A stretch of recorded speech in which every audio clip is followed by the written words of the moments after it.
Today on episode 44 of the Be a Marketer podcast, it's another Ask Dave episode, and I'm answering your questions about how to get more people to your webinars and trainings.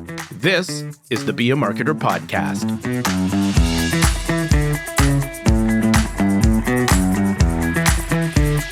Be a marketer. When you started your business, you probably didn't realize how many hats you'd actually have to wear.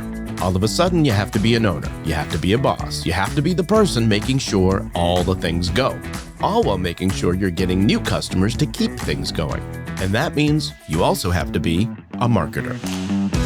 The good news, you don't have to be a marketer alone. I'm your host, Dave Charest, Director of Small Business Success at Constant Contact, and I help small business owners like you make sense of online marketing. And on this podcast, we'll explore how to find the time to be a marketer. No jargon, no hype, just real stories to inspire you and practical advice you can act on. So, remember, friend, you can be a marketer, and at Constant Contact, we're here to help. Well, hello, friend, and thanks for joining me for another episode of the Be a Marketer podcast. As always, I am grateful to have you here and to have your attention.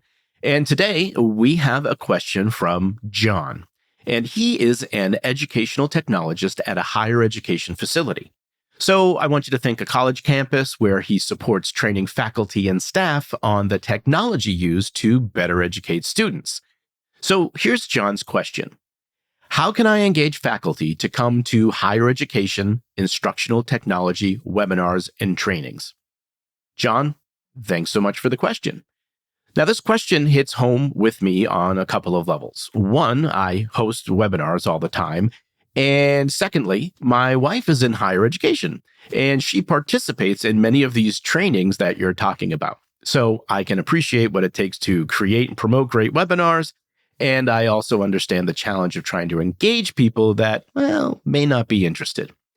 Now, for the sake of clarity for everyone else listening, at a high level, instructional technology represents a philosophy of teaching teachers how to transmit their expertise to students. At any rate, oof, John, you've got your work cut out for you. So here's how I'd like to start to think this through, because I don't think it's as simple as just sending an email, for example. Now, that's going to be one component of it for sure, but there's actually a bunch of things that come together to really make that email work even harder for you. So here's what I'm thinking about. You have to do some pre-work, you have to find your friendlies, you have to create engaging content, you have to get the word out, and you have to collect feedback. So let's dig into each of these items a bit. You have to do some pre-work. So this means really digging in to find out what your people are interested in. What are their challenges? That way, you can tap into those things and position those webinars as solutions to help with those challenges. Now, these can be done in one-to-one conversations, or you may want to think about surveying your audience to get answers to those questions about the performance of the students. Now, I say the students because you're really treading a fine line here in terms of the ego. I'm sure not all, but many of your educators won't think that they're the problem in this scenario, but rather it's the student's fault. So sure, you can ask a question like, what specific topics in instructional technology are you interested in learning more about? But I'd also ask some questions to better understand their challenges with students engaging with, retaining, and applying the material that they're learning about in class. So questions such as, what frustrates you most about your students' engagement in class? Then you can start to create those webinars and trainings that address those frustrations. So for example, and I'm making this up, but how to turn the phone into an engagement tool in the classroom. Now, I should also mention that you have access to survey tools within your Constant Contact account. I'm going to include a link with some details for you in the show notes. Okay, next up, you have to find your friendlies. So what do I mean by friendlies? Well, these are people that you've built relationships with already that you trust and can go to for support. Now, this also includes the faculty you know who actually care and want to participate in these trainings.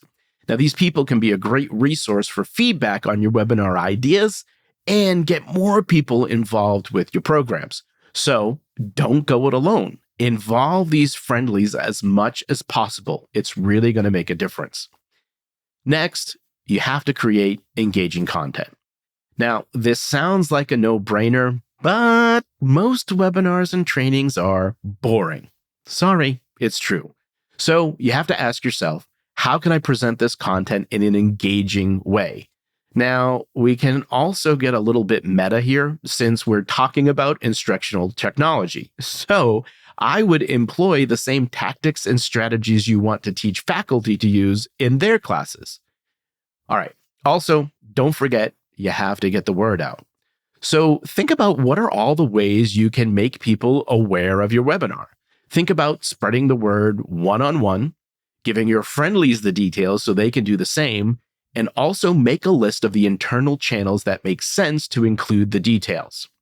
Also, think about what does the promotional timeline look like.